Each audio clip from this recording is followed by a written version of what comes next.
ನಮಸ್ತೆ ಮಕ್ಕಳೇ, ನಾವು ಇಂದು 10ನೇ ತರಗತಿ ಪಾಠವಾದ ರಾಸಾಯನಿಕ ಕ್ರಿಯೆಗಳು ಮತ್ತು ಅದರ ವಿಧಗಳ ಬಗ್ಗೆ ತಿಳ್ಕೊಳ್ಳೋಣ. ಇದು 6ರಿಂದ 7 ಮಾರ್ಕ್ಸ್ ಬರುತ್ತೆ. ನೀವು ಟೆಕ್ಸ್ಟ್ ಬುಕ್ಕಲ್ಲಾದರೂ ನೋಡ್ಕೊಳ್ಬಹುದು ಅಥವಾ ಈ ಥರ ಚಾರ್ಟ್ ಆದರೂ ಮಾಡ್ಕೊಳ್ಬೋದು. ಚಾರ್ಟ್ ಮಾಡ್ಕೊಳ್ಳೋದ್ರಿಂದ ನಿಮಗೆ ತುಂಬ ಈಸಿಯಾಗಿ ಕಾನ್ಸೆಪ್ಟ್ಸ್ ಅರ್ಥ ಆಗುತ್ತೆ, ಮತ್ತು ಒಂದು ಪಾಠ ಅಂತ ತಗೊಂಡ್ರೆ ಏನೆಲ್ಲ ಕಾನ್ಸೆಪ್ಟ್ಸ್ಗಳಿದೆ ಅಂತ ನಿಮಗೆ ಗೊತ್ತಾಗುತ್ತೆ. ಸೊ ಇದು ಚಾರ್ಟ್ ಟೈಪ್ ಆಫ್ ಮೆಥಡ್ ಅಂತ ಹೇಳಿಬಿಟ್ಟು ಚಾರ್ಟ್ ಮೆಥಡ್ ನೋಡಿ. ಈ ಇಡೀ ಪಾಠ ಒಂದೇ ಒಂದು ಚಾರ್ಟಲ್ಲಿ ಕವರ್ ಆಗಿದೆ. ನೀವು ಕೂಡ ಮನೆಯಲ್ಲಿ ಚಾರ್ಟ್ ಈ ಥರ ಮಾಡ್ಕೊಂಡು ಹಾಕೊಂಡು ಕೂಡ ಓದಿದ್ರೆ ಎಕ್ಸಾಮ್ ಟೈಮ್ಗೂ ಕೂಡ ಒಂದು ತುಂಬ ಈಸಿ ಆಗುತ್ತೆ ನಿಮಗೆ ಓದೋದಕ್ಕೆ. ಮತ್ತು ಈ ಪಾಠನ ನೀವು ಪಾಠದ ಹೆಸರು ಹೇಳಿದ್ರೆ ಸಾಕು ಏನೆಲ್ಲ ಕಾನ್ಸೆಪ್ಟ್ಸ್ ಇದೆ ಅಂತ ನಿಮ್ಮ ತಲೆ ಒಳಗೆ ಬರುತ್ತೆ. ಸೊ ಆ ರೀತಿಯಾದ easy method, very easy method, ಮತ್ತು ಸುಲಭವಾಗಿ ನೀವು ಅಂಕಗಳನ್ನು ನೀವು ಪಡ್ಕೊಳ್ಬಹುದು. ಇದರಲ್ಲಿ ಈ ವಿಡಿಯೋದಲ್ಲಿ ನಿಮಗೆ ಏನೆಲ್ಲ ಸಿಗುತ್ತೆ ಇನ್ಫಾರ್ಮೇಷನ್ ಅಂತ ಹೇಳಿದ್ರೆ, ಈ ಚಾರ್ಟ್ ಮೆಥಡಿಂದ ಯಾವೆಲ್ಲ ಇನ್ಫಾರ್ಮೇಷನ್ಸ್ಗಳಿದೆ ಈ ಪಾಠದಲ್ಲಿ ಅದೊಂದು, ಮತ್ತು ಇದರ ಸಂಬಂಧಪಟ್ಟ 1 ಅಂಕದ ಪ್ರಶ್ನೆ, 2 ಅಂಕ, 3 ಅಂಕ, 4 ಅಂಕದ ಪ್ರಶ್ನೋತ್ತರಗಳು ಇರುತ್ತೆ. ಅದರ ಜೊತೆಗೆ ಅಭ್ಯಾಸದಲ್ಲಿರುವಂತಹ ಪ್ರಶ್ನೆಗೆ ಉತ್ತರಗಳು ಸಿಗುತ್ತೆ ನಿಮಗೆ, ಅಂದರೆ ನೋಟ್ಸು. ಮತ್ತು ಅದರ ಜೊತೆಗೆ ಪ್ರೀವಿಯಸ್ ಇಯರ್ ಕ್ವೆಶ್ಚನ್ ಪೇಪರು, ಈ ಪಾಠಕ್ಕೆ ಸಂಬಂಧಿಸಿದಂತೆ ಪ್ರೀವಿಯಸ್ ಇಯರ್ ಬೋರ್ಡ್ ಪೇಪರಲ್ಲಿ ಏನೆಲ್ಲ ಕ್ವೆಶ್ಚನ್ಸ್ಗಳು ಕೇಳಿದರು, ಮೋಸ್ಟ್ ಎಕ್ಸ್ಪೆಕ್ಟೆಡ್ ಕ್ವೆಶ್ಚನ್ಸ್ ಯಾವುದು, ಈ ರೀತಿಯಾದಂತಹ ಎಲ್ಲ ಇನ್ಫಾರ್ಮೇಷನ್ನು ಈ ಪಾಠಕ್ಕೆ ಸಂಬಂಧಪಟ್ಟಂತೆ ಸಿಗುತ್ತೆ. ಇದೇ ರೀತಿ ನೀವು ಮುಂದಿನ ಪಾಠಗಳಲ್ಲೂ ಕೂಡ ಸೇಮ್ ಕಾನ್ಸೆಪ್ಟ್ಸ್ನ ನೀವು ನೋಡಬಹುದು. ಬನ್ನಿ ಹಾಗಾದರೆ ತಿಳ್ಕೊಳ್ಳೋಣ ಈಗ ರಾಸಾಯನಿಕ ಕ್ರಿಯೆಗಳು ಮತ್ತು ಅದರ ವಿಧಗಳಲ್ಲಿ ಯಾವೆಲ್ಲ ಕಾನ್ಸೆಪ್ಟ್ಸ್ ಕವರ್ ಆಗಿದೆ ಅಂತ. ಫಸ್ಟ್ ಪೇಜಲ್ಲಿ ನಿಮಗೆ ಕೊಟ್ಟಿದ್ದಾರೆ ರಾಸಾಯನಿಕ ಕ್ರಿಯೆ ಸಮೀಕರಣದ ಬಗ್ಗೆ ಕೊಟ್ಟಿದ್ದಾರೆ. ಏನಿದು ಅಂದರೆ ಭೌತ ಬದಲಾವಣೆ, ರಾಸಾಯನಿಕ ಬದಲಾವಣೆಯ ಬಗ್ಗೆ ಕೊಟ್ಟಿದ್ದಾರೆ. ಅಂದರೆ ಕೆಲವೊಂದು ಎಕ್ಸಾಂಪಲ್ಗಳನ್ನು ಕೊಟ್ಟಿದ್ದಾರೆ, ನಿಮಗೆ ನೋಡಬಹುದು. ಬೆಣ್ಣೆಯನ್ನು ಕಾಯ್ದ ಹೆಂಚಿನ ಮೇಲೆ ಹಾಕಿದಾಗ ಯಾವ ಬದಲಾವಣೆ ಆಗುತ್ತೆ ಆ ಥರ, ಅವುಗಳೆಲ್ಲ ಭೌತ ಬದಲಾವಣೆ, ರಾಸಾಯನಿಕ ಬದಲಾವಣೆಗಳಾಗಿರುತ್ತೆ. ಅಲ್ಲಿ ಕೊಟ್ಟಿರುವಂತಹ ಕಾನ್ಸೆಪ್ಟ್ಸ್ ಆಲ್ಮೋಸ್ಟ್ ರಾಸಾಯನಿಕ ಬದಲಾವಣೆ ಆಗಿದೆ. ಸೊ ಇಲ್ಲಿ ಭೌತ ಬದಲಾವಣೆ ಮತ್ತು ರಾಸಾಯನಿಕ ಬದಲಾವಣೆಗೆ ಏನು ಡಿಫರೆನ್ಸ್ ಅಂತ ನೋಡೋದಾದರೆ, ವ್ಯತ್ಯಾಸ ನೋಡೋದಾದರೆ, ದ್ರವ್ಯರಾಶಿಯಲ್ಲಿ ಏನು ಬದಲಾಗಲ್ಲ ಭೌತ ಬದಲಾವಣೆ. ರಾಸಾಯನಿಕ ಬದಲಾವಣೆ ಆದರೆ ದ್ರವ್ಯರಾಶಿಯಲ್ಲಿ ಬದಲಾಗುತ್ತೆ, ರಾಶಿಯಲ್ಲಿ, ತೂಕದಲ್ಲಿ. ಫಾರ್ ಎಕ್ಸಾಂಪಲ್, ನೀವು ಒಂದು ಪೇಪರನ್ನು ತಗೊಂಡು ಅದನ್ನು ಅರ್ಧ ಹಾಕಿದ್ರೆ ಅದರಲ್ಲಿ ಯಾವುದೇ ಒಂದು ತೂಕದಲ್ಲಿ ಬದಲಾವಣೆ ಆಗೋದಿಲ್ಲ. ಅದೇ ನೀವು ಸುಟ್ಟರೆ ಅದು ಇಷ್ಟು ಕಾಗದದ ಕಪ್ಪು ಬಣ್ಣದ ಮಸಿ ಥರ ಆಗುತ್ತೆ, ಅದರ ದ್ರವ್ಯರಾಶಿಯಲ್ಲಿ ಬದಲಾಗಬಹುದು. ಇಲ್ಲಿ ಶಕ್ತಿಯ ಬದಲಾವಣೆ ಆಗೋದಿಲ್ಲ, ಇಲ್ಲಿ ಶಕ್ತಿಯ ಬದಲಾವಣೆ ಆಗುತ್ತೆ. ಮತ್ತು ಇದು ತಾತ್ಕಾಲಿಕ ಬದಲಾವಣೆ, ಮತ್ತೆ ನೀವು ಹೊಸ ಪೇಪರನ್ನು ಪಡ್ಕೊಳ್ಬೋದು. ಆದರೆ ಸುಟ್ಟ ನಂತರ ನೀವು ಹೊಸ ಪೇಪರ್ನ ಪಡ್ಕೊಳ್ಳೋಕ್ಕಾಗಲ್ಲ, ಅದರಿಂದ ಇದು ಶಾಶ್ವತ ಬದಲಾವಣೆ. ಹಾಗಾದರೆ ಬಟ್ಟೆಯನ್ನು ನೆನೆಸೋದು ಮತ್ತು ಒಣಗಿಸೋದು, ಅಥವಾ ಬಟ್ಟೆಯನ್ನು ಅಥವಾ ಪೇಪರನ್ನು ಅರಿಯೋದು, ಇದೆಲ್ಲ ಭೌತ ಬದಲಾವಣೆಗೆ ಉದಾಹರಣೆ. ರಾಸಾಯನಿಕ ಬದಲಾವಣೆ ಅಂತ ಹೇಳಿದ್ರೆ ಬಟ್ಟೆಯನ್ನು ಸುಡೋದು, ಪೇಪರನ್ನು ಸುಡೋದು, ಜನರಲ್ ಆಗಿ ಹೇಳ್ತಾ ಇರೋದು ನಾನು. ಸೊ ಇವುಗಳೆಲ್ಲ ರಾಸಾಯನಿಕ ಬದಲಾವಣೆ. ಈ ಇನ್ಫಾರ್ಮೇಷನ್ನ ಫಸ್ಟ್ ಹಾಫ್ ಪೇಜಲ್ಲಿ ನಿಮಗೆ ಕೊಟ್ಟಿದ್ದಾರೆ. ನೆಕ್ಸ್ಟ್ ಅದೇ ಪೇಜಲ್ಲಿ ಫಸ್ಟ್ ಪೇಜಲ್ಲೇ ಏನು ಕೊಟ್ಟಿದ್ದಾರೆ ಅಂದರೆ, ಮೆಗ್ನೀಷಿಯಂ ಅನ್ನುವಂತಹ ಒಂದು ತಂತಿ, ರಿಬ್ಬನ್ ಥರ ಇರುತ್ತೆ, ಅದು ನೀವು ಟೇಪ್ ಹಾಕ್ಕೊಳ್ತಿರಲ್ಲ ಅದೇ ಥರ ಸಣ್ಣಗಿರುತ್ತೆ, ಅದು ಮೆಗ್ನೀಷಿಯಂ ರಿಬ್ಬನ್ ಅಂತ ಹೇಳ್ತಾರೆ, ಮೆಗ್ನೀಷಿಯಂ ತಂತಿ. ಅದನ್ನು ಗಾಳಿಯಲ್ಲಿ ಉರಿಸಿದಾಗ ಏನಾಗುತ್ತೆ ಅನ್ನುವಂತಹ ಇನ್ಫಾರ್ಮೇಷನ್. ಮೆಗ್ನೀಷಿಯಂ ತಂತಿಯನ್ನು ಗಾಳಿಯಲ್ಲಿ ಎಂತಿದ್ದಂಗೆ ಆಮ್ಲಜನಕವನ್ನು ನೀವು ತಗೊಳ್ಬೇಕು. ಮೆಗ್ನೀಷಿಯಂ ತಂತಿಯನ್ನು ಗಾಳಿಯಲ್ಲಿ ಉರಿಸಿದಾಗ ನಮಗೆ ಮೆಗ್ನೀಷಿಯಂ ಆಕ್ಸೈಡ್ ದೊರೆಯುತ್ತೆ. ಈ ಬಾಕ್ಸಲ್ಲಿ ಇರುವಂತಹ ಆ ಇನ್ಫಾರ್ಮೇಷನಲ್ಲಿ 4 ಥರದ ಪ್ರಶ್ನೆಗಳು ಬರುತ್ತೆ ಮಕ್ಕಳೇ. ಹೇಗೆ ಅಂತ ಹೇಳಿದ್ರೆ, ಮೆಗ್ನೀಷಿಯಮ್ಮನ್ನು ಉರಿಸುವಾಗ ಬರುವ ಜ್ವಾಲೆ ಹೇಗಿರುತ್ತೆ, ಅಥವಾ ಯಾವ ರೀತಿ ಉರಿಯುತ್ತೆ, ಅಥವಾ ಮೆಗ್ನೀಷಿಯಂ ಯಾವ ಜ್ವಾಲೆಯೊಂದಿಗೆ ಉರಿಯುತ್ತದೆ, ಬಿಳಿ ಜ್ವಾಲೆಯೊಂದಿಗೆ ಉರಿಯುತ್ತದೆ. ಈ ಪ್ರಶ್ನೆ ನೀವು ಎಕ್ಸ್ಪೆಕ್ಟ್ ಮಾಡಬಹುದು. ನೆಕ್ಸ್ಟ್ ಬಂದರೆ, ಮೆಗ್ನೀಷಿಯಮನ್ನು ಉರಿಸುವ ಮೊದಲು ಉಜ್ಜಿ ಸ್ವಚ್ಛಗೊಳಿಸಬೇಕು. ಒಂದು ಕಾಗದ ತಗೊಂಡು ನೀವು ಅದನ್ನು ಚೆನ್ನಾಗಿ ಉಜ್ಜಬೇಕು. ಈಗ ಮನೆ ಕಟ್ಟುವಾಗ ಬಾಗಿಲನ್ನ ಉಜ್ಜುತ್ತಾರಲ್ಲ ಶೈನಿಂಗ್ ಬರೋದಕ್ಕೆ, ಆ ಥರದ ಪೇಪರ್ ತಗೊಂಡು ನೀವು ಉಜ್ಜಬೇಕು. ಯಾಕೆ ಉಜ್ಜಿ ಸ್ವಚ್ಛಗೊಳಿಸಬೇಕು ಅದನ್ನು ಅಂತ ಹೇಳಿದ್ರೆ, ಅದು ಗಾಳಿಯೊಂದಿಗೆ ವರ್ತಿಸಿ ತುಂಬ ದಿನ ಮೆಗ್ನೀಷಿಯಂನ ನೀವು ಇಟ್ಟರೆ ಗಾಳಿಯೊಂದಿಗೆ ವರ್ತಿಸಿ ಮೇಲೆ ಪದರ ಲೇಪನ ಆಗಿರುತ್ತೆ. ಆ ಪದರವನ್ನು ಇಟ್ಕೊಂಡೇ ನೀವು ಉರಿಸೋಕ್ಕೋದ್ರೆ ಅದು ಉರಿಯಲ್ಲ. ಆದ್ದರಿಂದ ಅದನ್ನು ಉಜ್ಜಿ ಸ್ವಚ್ಛಗೊಳಿಸಬೇಕು. ನೆಕ್ಸ್ಟ್ ಬರುವಾಗ, ಅದನ್ನು ಉರಿಸಿದಾಗ ಬರುವ ಪುಡಿ ಏನು ಅಂತ ಕೇಳ್ತಾರೆ. ನೋಡಿ, ಮೆಗ್ನೀಷಿಯಮನ್ನು ಗಾಳಿಯಲ್ಲಿ ಉರಿಸಿದಾಗ ಬರುವ ಪುಡಿ ಮೆಗ್ನೀಷಿಯಂ ಆಕ್ಸೈಡ್. ನೆಕ್ಸ್ಟು, ಮೆಗ್ನೀಷಿಯಮನ್ನು ಉರಿಸುವಾಗ ಕನ್ನಡಕ ಧರಿಸಬೇಕು ಏಕೆ, ಈ ಎಲ್ಲ ಅಂಶಗಳನ್ನು ಇಲ್ಲಿ ಕೇಳ್ತಾರೆ. ಮೆಗ್ನೀಷಿಯಂ ಬಿಳಿಯ ಜ್ವಾಲೆಯೊಂದಿಗೆ ಉರಿಯುತ್ತೆ ಹಾಗೂ ಅದರ ಪ್ರಕಾಶಮಾನವಾಗಿ ಉರಿಯುತ್ತೆ. ಮೆಗ್ನೀಷಿಯಂ ಬಿಳಿಯ ಜ್ವಾಲೆಯೊಂದಿಗೆ ಅತಿ ಹೆಚ್ಚು ಪ್ರಕಾಶಮಾನವಾಗಿ ಉರಿಯುವುದರಿಂದ ಕಣ್ಣಿಗೆ ಹಾನಿಯನ್ನು ಉಂಟು ಮಾಡುತ್ತೆ. ಆದ್ದರಿಂದ ಅದನ್ನು ಉರಿಸುವಾಗ ನಾವು ಕನ್ನಡಕವನ್ನು ಧರಿಸಬೇಕು.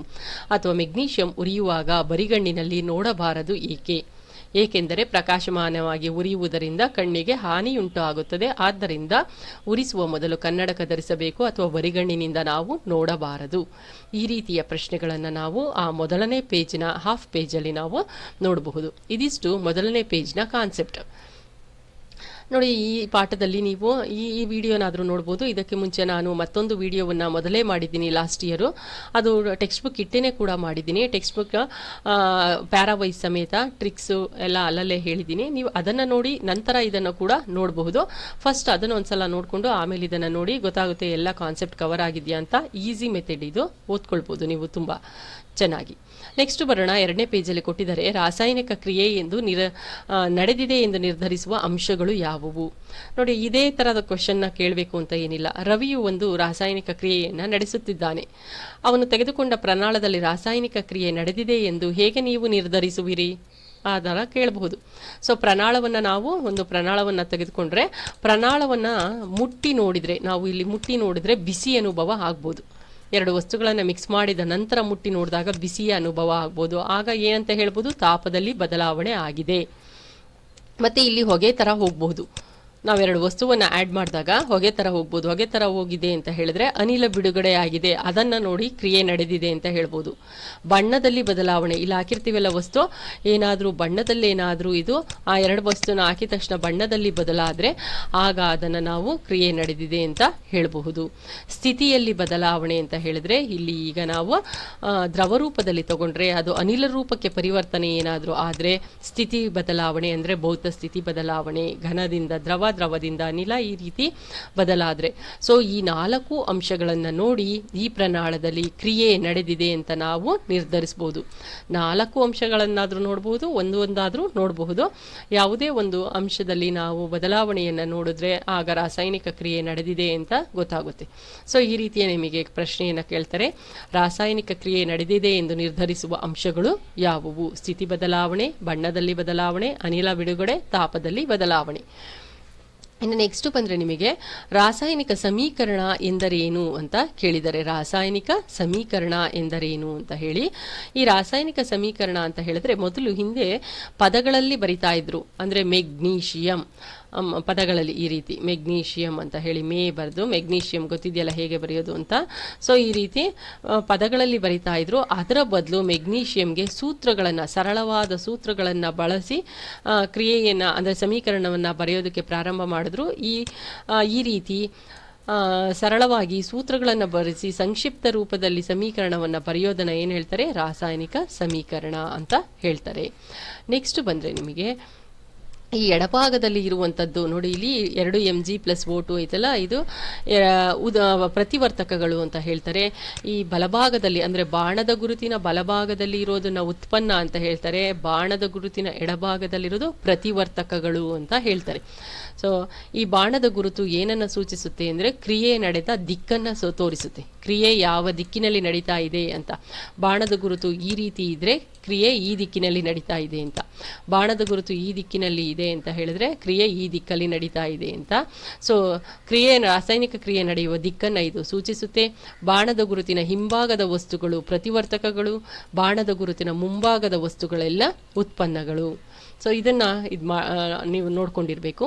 ನೆಕ್ಸ್ಟ್ ಬಂದರೆ ನೋಡಿ, ಅನಿಲ ಬಿಡುಗಡೆ ಆದರೆ ಈ ರೀತಿ ಮೇಲ್ಮುಖವಾದ ಬಾಣದ ಗುರುತಿರುತ್ತೆ. ಒತ್ತರ ಬಿಡುಗಡೆ ಆದರೆ ಈ ರೀತಿ ಕೆಳಮುಖವಾದ ಬಾಣದ ಗುರುತು ಕೂಡ ಇರುತ್ತೆ. ನೆಕ್ಸ್ಟ್ ಬಂದರೆ ನಿಮಗೆ ರಾಸಾಯನಿಕ ಸಮೀಕರಣವನ್ನು ಏಕೆ ಸರಿದೂಗಿಸಬೇಕು ಅಂತ ಹೇಳಿ. ಯಾವುದೇ ಒಂದು ರಾಸಾಯನಿಕ ಸಮೀಕರಣ, ಇಲ್ಲೆಲ್ಲ ಅನೇಕ ರಾಸಾಯನಿಕ ಸಮೀಕರಣ ಇದೆ ನೋಡಿ, ಇದೆಲ್ಲ ಸರಿದೂಗಿಸಿರುವ ರಾಸಾಯನಿಕ ಸಮೀಕರಣ. ಸರಿದೂಗಿಸೋದು ಅಂದರೆ ಎಡಭಾಗದಲ್ಲಿ ಎಷ್ಟಿದೆಯೋ ಬಲಭಾಗದಲ್ಲೂ ಅಷ್ಟೇ ಸಂಖ್ಯೆಗಳಲ್ಲಿ ಆ ವಸ್ತುಗಳು ಇರಬೇಕು ಅಂತ ಅರ್ಥ. ಹಾಗಾದರೆ ರಾಸಾಯನಿಕ ಸಮೀಕರಣವನ್ನು ನಾವು ಏಕೆ ಸರಿದೂಗಿಸಬೇಕು? ಏಕೆ ಬೇರೆ, ಹೇಗೆ ಬೇರೆ.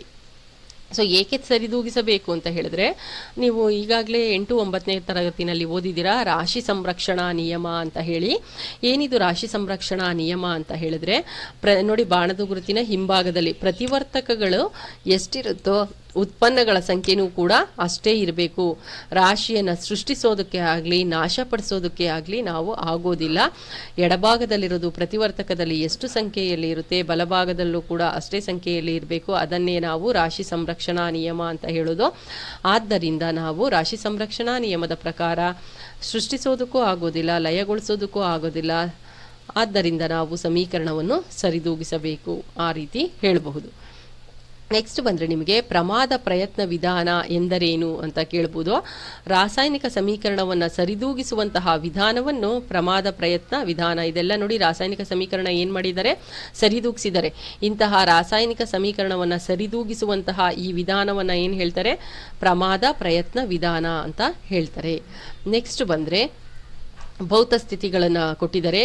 ರಾಸಾಯನಿಕ ಸಮೀಕರಣದಲ್ಲಿ ಭೌತ ಸ್ಥಿತಿಗಳನ್ನು ಸೂಚಿಸೋದು. ಏನದು ಭೌತ ಸ್ಥಿತಿ ಅಂತ ಹೇಳಿದ್ರೆ, ಅನಿಲ, ಒಂದು ನಿಮಿಷ ಇಲ್ಲಿ ಅಳಿಸ್ಬಿಟ್ಟು ಹೇಳೋಣ ನೋಡಿ. ಭೌತ ಸ್ಥಿತಿ ಅಂತ ಹೇಳಿದ್ರೆ ಏನಂತ ಹೇಳಿದ್ರೆ, ಫಾರ್ ಎಕ್ಸಾಂಪಲ್ಲು H2O ಅಂತ ಹೇಳೋದು. H2O, ಈ H2O ಅನ್ನೋದು ಯಾವ ರೂಪದಲ್ಲಿ ಇರುತ್ತೆ, ಲಿಕ್ವಿಡ್ ಅಂತ ಅಂದರೆ ದ್ರವ. ನೋಡಿ, ಯಾವುದೇ ಒಂದು ಸೂತ್ರದ ಕೆಳಗಡೆ ಈ ರೀತಿ ಬ್ರಾಕೆಟ್ ಒಳಗಡೆ ಹಾಕಿದ್ರೆ ಇದನ್ನು ಭೌತ ಸ್ಥಿತಿ ಅಂತ ಹೇಳ್ತಾರೆ. ಫಾರ್ ಎಕ್ಸಾಂಪಲ್ ಕಾರ್ಬನ್ ಯಾವ ರೂಪದಲ್ಲಿ ಇದೆ, ಇಲ್ಲಿ ಅನಿಲ ರೂಪದಲ್ಲಿ ಇದೆ. ನೋಡಿ, ಈ ರೀತಿಯಾಗಿ ಬ್ರಾಕೆಟ್ ಒಳಗಡೆ G ಅಂತ ಗ್ಯಾಸ್, G ಅಂದರೆ ಗ್ಯಾಸ್, L ಅಂದರೆ ಲಿಕ್ವಿಡ್ ದ್ರವ ಅಂತ ಹೇಳಿ ಈ ರೀತಿಯಾಗಿ ನಾವು ಭೌತ ಸ್ಥಿತಿಯನ್ನು ಸೂಚಿಸಬಹುದು. ಫಾರ್ ಎಕ್ಸಾಂಪಲ್ಲು ಇಲ್ಲಿ ಅನೇಕ ಎಕ್ಸಾಂಪಲ್ಗಳನ್ನು ಕೊಟ್ಟಿದ್ದಾರೆ. Fe ಅಂದರೆ ಐರನ್ನು, ಇದಕ್ಕೆ S ಅಂತ ಕೊಟ್ಟಿದ್ದಾರೆ. S ಅಂದರೆ ಸಾಲಿಡ್ ಅಂದರೆ ಘನ ರೂಪದಲ್ಲಿ ಫೆರಸನ್ನು ತೆಗೆದುಕೊಂಡಿದ್ದಾರೆ. ನೀರನ್ನು G ಅಂದರೆ ಗೇಷಿಯಸ್ ಅನಿಲ ರೂಪದಲ್ಲಿ ತೆಗೆದುಕೊಂಡಿದ್ದಾರೆ. ಅದನ್ನು ಸಮೀಕರಣವನ್ನು ನಾವು ಮಾಡಿದಾಗ Fe3O4 ಫೆರಸ್ ಆಕ್ಸೈಡ್ ಬಂದಿದೆ.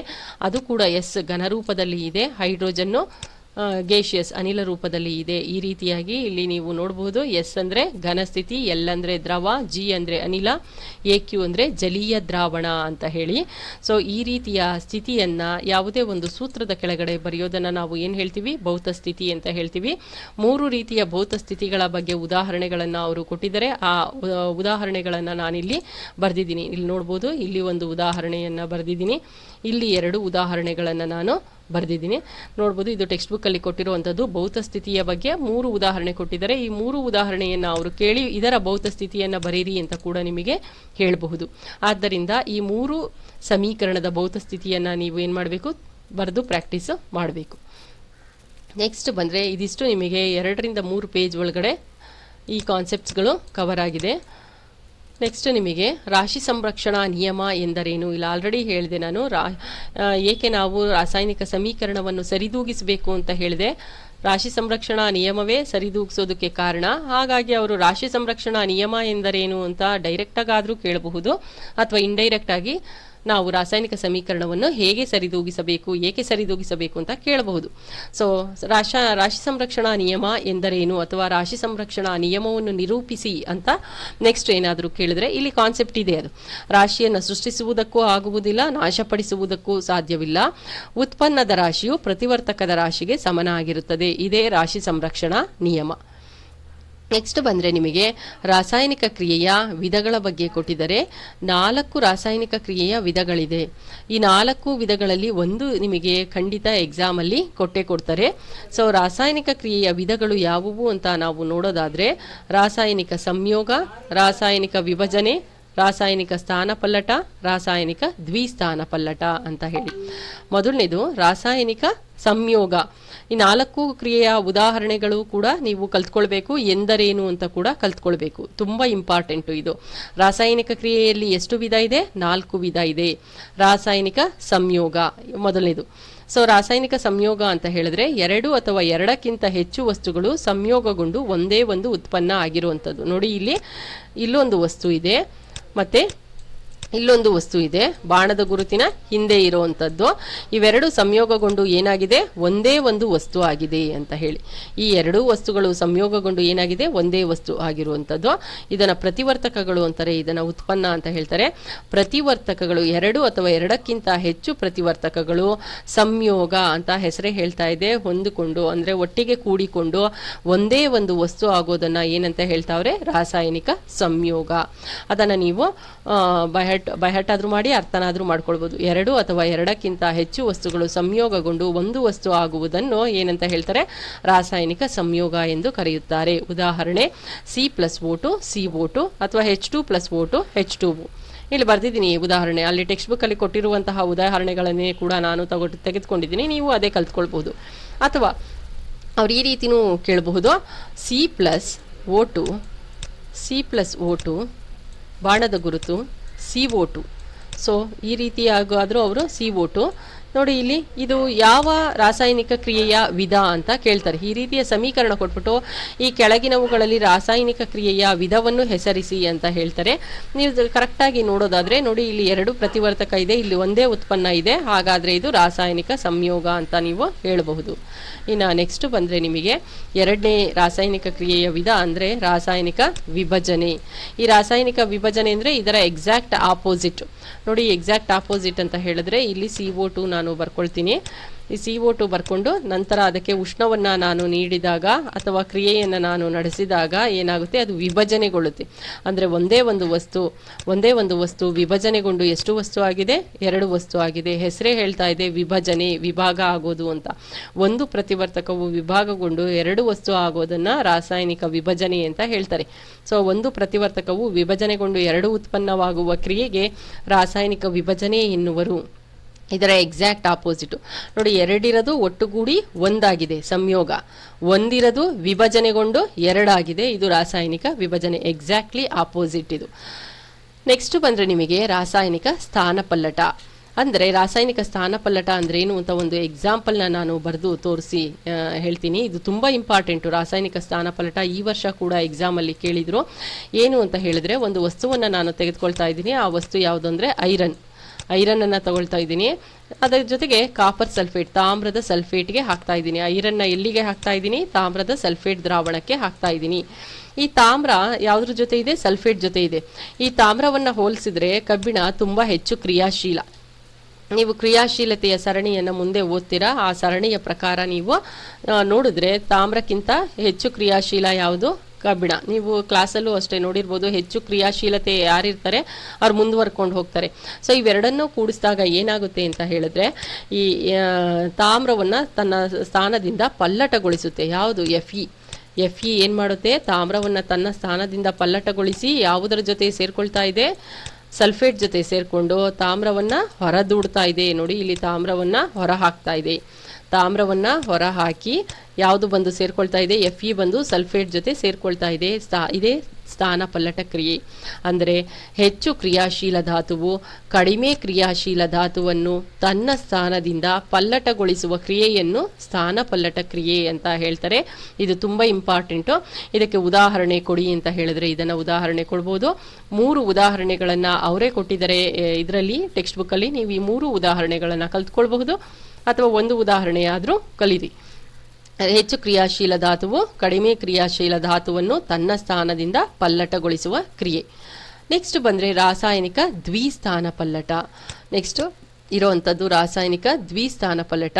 ಸೊ ದ್ವಿಸ್ಥಾನ ಪಲ್ಲಟ ಅಂತ ಹೇಳಿದಾಗ ಇಲ್ಲಿ ನಿಮಗೆ ಕ್ರಿಯೆಗಳಲ್ಲಿ ಅಯಾನುಗಳ ವಿನಿಮಯ ಕಾಣುತ್ತೆ. ಇಲ್ಲಿ ಉದಾಹರಣೆ ಕೂಡ ಕೊಟ್ಟಿದ್ದಾರೆ. Na2SO4 ನೋಡಿ, ಇಲ್ಲಿ ಮೊದಲು ಉದಾಹರಣೆಯನ್ನು ನಾನು ಬರಿತೀನಿ. ಸ್ವಲ್ಪ ಮೌಸಲ್ಲಿ ಬರಿತಾ ಇರೋದಕ್ಕೆ ಸ್ವಲ್ಪ ನೀಟಾಗಿ ಬರ್ತಾ ಇಲ್ಲ. Na2SO4 ಪ್ಲಸ್ BaCl2 ನೋಡಿ, ಇಲ್ಲಿ ಏನೇನು ವಸ್ತುಗಳಿದೆ ಅಂತ ಹೇಳಿದ್ರೆ ನೋಡಿ, ಸೋಡಿಯಂ ಸಲ್ಫೇಟ್ ಇದೆ. ಇದು ರಾಸಾಯನಿಕ ದ್ವಿಸ್ಥಾನ ಪಲ್ಲಟ. ಸೋಡಿಯಂ ಸಲ್ಫೇಟ್ ಇದೆ, ಬೇರಿಯಂ ಕ್ಲೋರೈಡ್ ಇದೆ. ನೋಡ್ತಿದ್ದಂಗೆ ಗೊತ್ತಾಗುತ್ತೆ ಈ 2 ಜೋಡಿ ಇದೆ, ಈ 2 ಜೋಡಿ ಇದೆ.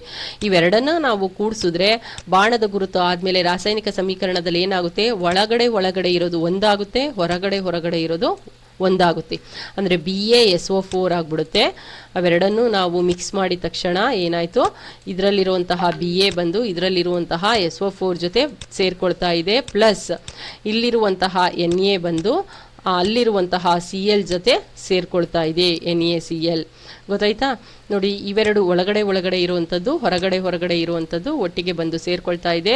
ರಾಸಾಯನಿಕ ದ್ವಿಸ್ಥಾನ ಪಲ್ಲಟ ಅಂತ. ಅಂದರೆ ಪ್ರತಿವರ್ತಕಗಳ ನಡುವೆ ಅಯಾನುಗಳನ್ನು ನೋಡಿ, ಇದು Na ಪ್ಲಸ್ ಆಯಿತು, SO4 ಮೈನಸ್ ಆಯಿತು. Ba ಪ್ಲಸ್ ಆಯಿತು, Cl ಮೈನಸ್ ಆಯಿತು. ಈ ಅಯಾನುಗಳು ಏನು ಮಾಡ್ತಾ ಇದೆ, ವಿನಿಮಯ ಮಾಡ್ಕೊಳ್ತಾ ಇದೆ. ಈ ಅಯಾನುಗಳ ಪರಸ್ಪರ ವಿನಿಮಯನ ಏನಂತ ಹೇಳ್ತಾರೆ, ರಾಸಾಯನಿಕ ದ್ವಿಸ್ಥಾನ ಪಲ್ಲಟ.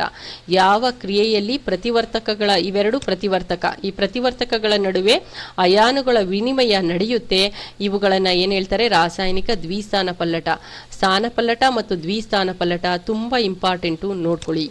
ಮತ್ತೊಂದ್ಸಲ ಹೇಳ್ತೀನಿ ನೋಡಿ ಮಕ್ಕಳೇ, ರಾಸಾಯನಿಕ ಕ್ರಿಯೆಯ ವಿಧಗಳು. ಯಾಕೆಂದರೆ ಇದರಲ್ಲಿ ಒಂದು ಕೊಡುವಂತಹ ಚಾನ್ಸಸ್ಸು ಜಾಸ್ತಿ ಇರುತ್ತೆ. ಯಾಕೆಂದರೆ ಈ ಪಾಠದ ಪ್ರಮುಖ ಹೈಲೈಟೇ ರಾಸಾಯನಿಕ ಕ್ರಿಯೆಯ ವಿಧಗಳು. 4 ರೀತಿಯ ವಿಧಗಳಿದೆ: ರಾಸಾಯನಿಕ ಸಂಯೋಗ, ರಾಸಾಯನಿಕ ವಿಭಜನೆ, ರಾಸಾಯನಿಕ ಸ್ಥಾನಪಲ್ಲಟ, ರಾಸಾಯನಿಕ ದ್ವಿಸ್ಥಾನ ಪಲ್ಲಟ. ಸಂಯೋಗ ಅಂದರೆ 2 ವಸ್ತು ಸಂಯೋಗಗೊಂಡು ಒಂದಾಗೋದು. ವಿಭಜನೆ ಅಂತ ಹೇಳಿದ್ರೆ ಒಂದು ವಸ್ತು ವಿಭಜನೆಗೊಂಡು ಎರಡಾಗೋದು. ಸ್ಥಾನಪಲ್ಲಟ ಅಂದರೆ ಹೆಚ್ಚು ಕ್ರಿಯಾಶೀಲ ಧಾತುವು ಕಡಿಮೆ ಕ್ರಿಯಾಶೀಲ ಧಾತುವನ್ನು ತನ್ನ ಸ್ಥಾನದಿಂದ ಪಲ್ಲಟಗೊಳಿಸುವುದು. ದ್ವಿಸ್ಥಾನ ಪಲ್ಲಟ ಅಂತ ಹೇಳಿದ್ರೆ ಪ್ರತಿವರ್ತಕಗಳ ನಡುವೆ ಅಯಾನುಗಳ ವಿನಿಮಯ ನಡೆಯುವಂಥದ್ದು. ಸೊ ಇವಕ್ಕೆಲ್ಲ ಉದಾಹರಣೆಯನ್ನು ನೀವು ನೋಡಬಹುದು. ಅಲ್ಲದೆ ಈ ರೀತಿಯ ಪ್ರಶ್ನೆಯನ್ನು ಕೂಡ ಅಲ್ಲಿ ಕೇಳ್ತಾರೆ. ಫಾರ್ ಎಕ್ಸಾಂಪಲ್, ಇಲ್ಲೊಂದು ರಿಯಾಕ್ಷನ್ ಬರ್ದಿದ್ದೀನಿ ನೋಡಿ, ಇದು ಸಮೀಕರಣ ಸರಿದೂಗ್ಸೋಕ್ಕೆ ಅಂತ ಬರ್ದಿರೋದು. ಬಟ್ ಇದನ್ನು ನೋಡ್ಕೊಳ್ಳಿ ಯಾವ ಥರ ಕೇಳ್ತಾರೆ ಅಂತ ನೋಡಿ. ಈ ರೀತಿಯ ರಿಯಾಕ್ಷನ್ನ ಅವರು ಕೊಟ್ಟು ಇದು ಯಾವ ರಾಸಾಯನಿಕ ಕ್ರಿಯೆಯ ವಿಧ ಅಂತ ಹೇಳ್ತಾರೆ ನೋಡಿ. ಇಲ್ಲಿ 2 ವಸ್ತು ಇದೆ, ಸಂಯೋಗಗೊಂಡು ಒಂದು ವಸ್ತು ಆಗಿದೆ, ಹಾಗಾದ್ರೆ ಇದು ರಾಸಾಯನಿಕ ಸಂಯೋಗ ಅಂತ ಹೇಳ್ಬೋದು. ಇದನ್ನು ನೋಡಿದಾಗ್ಲೂ 2 ವಸ್ತು ಇದೆ, ಒಂದಾಗಿದೆ, ಸಂಯೋಗಗೊಂಡು ಒಂದಾಗಿದೆ, ರಾಸಾಯನಿಕ ಸಂಯೋಗ. ಇಲ್ಲೂ ಕೂಡ 2 ವಸ್ತು ಇದೆ, ಸಂಯೋಗಗೊಂಡು ಒಂದಾಗಿದೆ, ರಾಸಾಯನಿಕ ಸಂಯೋಗ. ಈ ರೀತಿಯಾಗಿ ನೀವು ನೋಡಬಹುದು ರಾಸಾಯನಿಕ ಸಂಯೋಗನ ಏನು ಅಂತ. ನೆಕ್ಸ್ಟ್ ಬಂದರೆ ನೀವು ನೋಡಿ, ಇಲ್ಲಿ ಒಂದೇ ಒಂದು ವಸ್ತು ಇದೆ, ವಿಭಜನೆಗೊಂಡು ಏನಾಗಿದೆ, 2 ಆಗಿದೆ, ಹಾಗಾದರೆ ಇದು ರಾಸಾಯನಿಕ ವಿಭಜನೆ. ಸೊ ಈ ರೀತಿಯಾಗಿ ನೀವು ನೋಡಬಹುದು ಯಾವ್ಯಾವುದು ಯಾವ್ಯಾವ ರಿಯಾಕ್ಷನ್ಸು ಅಂತ ಹೇಳಿ. ಇಲ್ಲಿ ನೀವು ನೋಡೋದಾದರೆ AgI ಅಂದರೆ ಸಿಲ್ವರ್ ಅಯೋಡೈಡು, ಸೋಡಿಯಂ ಸಲ್ಫೈಡ್ 2 ವಸ್ತುಗಳಿದೆ. ಅದು ಒಳಗಡೆ ಇರೋದು ಒಂದಾಗಿದೆ, ಹೊರಗಡೆ ಇರೋದು ಒಂದಾಗಿದೆ ನೋಡಿ ಇಲ್ಲಿ.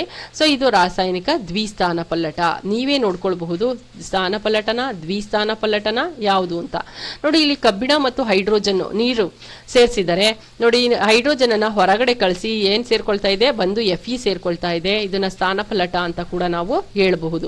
ಸೊ ಈ ರೀತಿಯಾಗಿ ವಿಭಜನೆನ, ಸಂಯೋಗನ, ಸ್ಥಾನ ಪಲ್ಲಟನ ಅಂತ ಇವರು ಈ ತರ ರಿಯಾಕ್ಷನ್ನ ಕೊಟ್ಟು ಬರೀರಿ ಅಂತ ಹೇಳ್ತಾರೆ. ಅದನ್ನು ಕೂಡ ನೀವು ಮಾಡಬಹುದು. ಎಂದರೇನು ಉದಾಹರಣೆ ಕೊಡಿ ಅಂತನಾದ್ರೂ ಕೇಳ್ಬೋದು, ಅಥವಾ ಅವರೇ ಉದಾಹರಣೆ ಕೊಟ್ಟು ಯಾವ ವಿಧ ಅಂತ ಕೂಡ ಕೇಳ್ಬೋದು. ಈ ರೀತಿಯ ಪ್ರಶ್ನೆಯನ್ನ ಇದರಲ್ಲಿ ಕೇಳ್ತಾರೆ. ನೆಕ್ಸ್ಟ್ ಬಂದ್ರೆ ಉತ್ಕರ್ಷಣೆ ಮತ್ತು ಅಪಕರ್ಷಣೆಯ ಬಗ್ಗೆ ಕೊಟ್ಟಿದ್ದಾರೆ ಮಕ್ಕಳೇ. ಸೊ ಏನಿದು ಉತ್ಕರ್ಷಣೆ ಅಂತ ಹೇಳಿದ್ರೆ, ಯಾವ ಕ್ರಿಯೆಯಲ್ಲಿ ಆಮ್ಲಜನಕವನ್ನ ಪಡೆದುಕೊಳ್ಳುತ್ತೋ ಅದನ್ನ ಉತ್ಕರ್ಷಣೆ ಅಂತ ಹೇಳ್ತಾರೆ.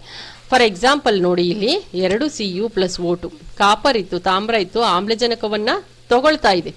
ಆಮ್ಲಜನಕವನ್ನ ತಗೊಂಡು ತಾಮ್ರದ ಆಕ್ಸೈಡ್ ಆಗಿದೆ, ಇದು ಉತ್ಕರ್ಷಣೆ. ಕ್ರಿಯೆಯಲ್ಲಿ ಆಮ್ಲಜನಕವನ್ನ ಪಡ್ಕೊಳ್ತಾ ಇದೆ. ಇದು ಕ್ರಿಯೆಯಲ್ಲಿ ಆಮ್ಲಜನಕವನ್ನು ಪಡೆದುಕೊಂಡರೆ ಅದು ಉತ್ಕರ್ಷಣೆ.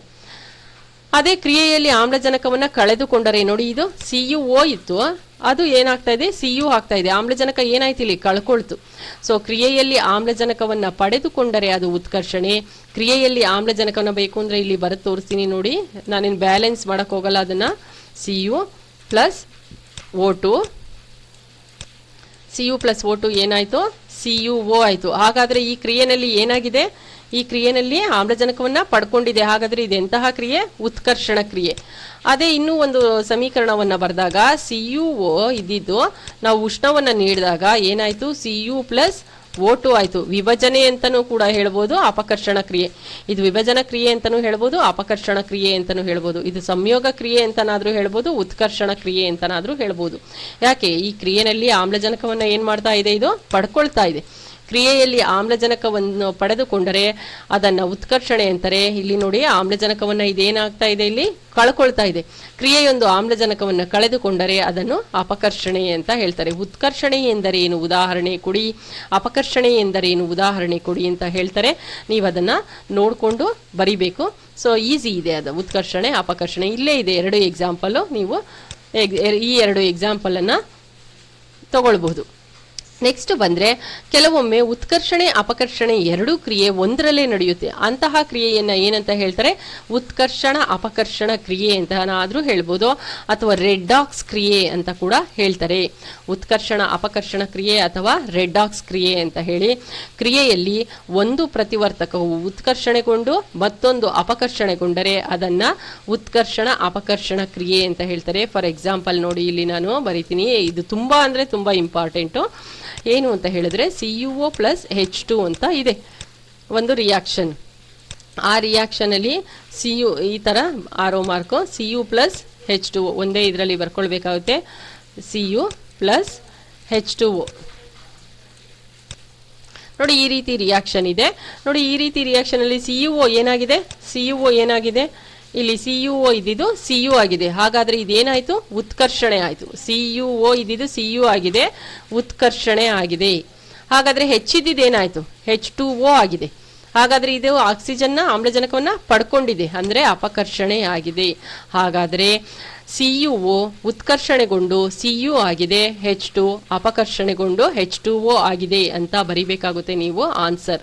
ಅಂದ್ರೆ ರೆಡಾಕ್ಸ್ ಕ್ರಿಯೆ ಎಂದರೇನು ಅಂದ್ರೆ, ಒಂದೇ ಒಂದು ರಾಸಾಯನಿಕ ಕ್ರಿಯೆಯಲ್ಲಿ ಉತ್ಕರ್ಷಣ ಮತ್ತು ಅಪಕರ್ಷಣ ಎರಡೂ ನಡೆದರೆ ಅದನ್ನು ಉತ್ಕರ್ಷಣ ಅಪಕರ್ಷಣ ಕ್ರಿಯೆ ಅಥವಾ ರೆಡಾಕ್ಸ್ ಕ್ರಿಯೆ ಎಂದು ಕರೆಯುತ್ತಾರೆ ಅಂತನಾದ್ರೂ ಹೇಳಿ, ಅಥವಾ ಆ ರೀತಿನಾದ್ರೂ ಕೇಳಬಹುದು. ಇಲ್ಲದೆ ಇದ್ರೆ ಅವರೇ ಒಂದು ರಿಯಾಕ್ಷನ್ ಕೊಟ್ಟು ಇದರಲ್ಲಿ ಉತ್ಕರ್ಷಣೆಗೊಂಡಿರೋದು ಯಾವುದು, ಅಪಕರ್ಷಣೆಗೊಂಡಿರೋದು ಯಾವುದು ಅಂತ ಹೇಳಿದ್ರೆ ನೀವು ಕರೆಕ್ಟಾಗಿ ಬರಿಬೇಕಾಗುತ್ತೆ. CuO ಉತ್ಕರ್ಷಣೆಗೊಂಡು Cu ಆಗಿದೆ, H2 ಅಪಕರ್ಷಣೆಗೊಂಡು H2O ಆಗಿದೆ. ಹಾಗಾದ್ರೆ ಅಪಕರ್ಷಣೆಗೊಂಡಿರುವ ಪ್ರತಿವರ್ತಕ ಯಾವುದು? H2. ಉತ್ಕರ್ಷಣೆಗೊಂಡಿರುವ ಪ್ರತಿವರ್ತಕ ಯಾವುದು? Cu. ಸೊ ಆ ರೀತಿ CuO ಆ ರೀತಿಯಾಗಿ ನೀವು ಹೇಳಬೇಕಾಗುತ್ತೆ. ಇದಿಷ್ಟು ಉತ್ಕರ್ಷಣ ಅಪಕರ್ಷಣ ಕ್ರಿಯೆ ಅಥವಾ ರೆಡ್ಡಾಕ್ಸ್ ಕ್ರಿಯೆ. ತುಂಬಾ ಇಂಪಾರ್ಟೆಂಟು ಈ ರಾಸಾಯನಿಕ ಕ್ರಿಯೆ, ಪ್ರಾಕ್ಟೀಸ್ ಮಾಡಬೇಕಾಗುತ್ತೆ ನೀವು. ನೆಕ್ಸ್ಟ್ ಬಂದ್ರೆ ನಿಮಗೆ ಅಂತರುಷ್ಣಕ ಕ್ರಿಯೆ ಮತ್ತು ಬಹಿರುಷ್ಣಕ ಕ್ರಿಯೆ ಎಂದರೇನು? ಹೆಸರೇ ಹೇಳ್ತಾ ಇದೆ, ಕ್ರಿಯೆ ನಡೆಯುವಾಗ ಉಷ್ಣವನ್ನ ತೆಗೆದುಕೊಳ್ಳೋದು, ಒಳಗಡೆ ತೆಗೊಳ್ಳೋದು. ಸೊ ಕ್ರಿಯೆ ನಡೆಯುವಾಗ ಉಷ್ಣವನ್ನ ತೆಗೆದುಕೊಂಡರೆ ಅದನ್ನ ಏನಂತಾರೆ? ಅಂತರುಷ್ಣಕ ಕ್ರಿಯೆ. ಅದೇ ಕ್ರಿಯೆ ನಡೆಯುವಾಗ, ಫಾರ್ ಎಕ್ಸಾಂಪಲ್ ಗ್ಲೂಕೋಸ್ ತಿಂತೀರ ನೀವು.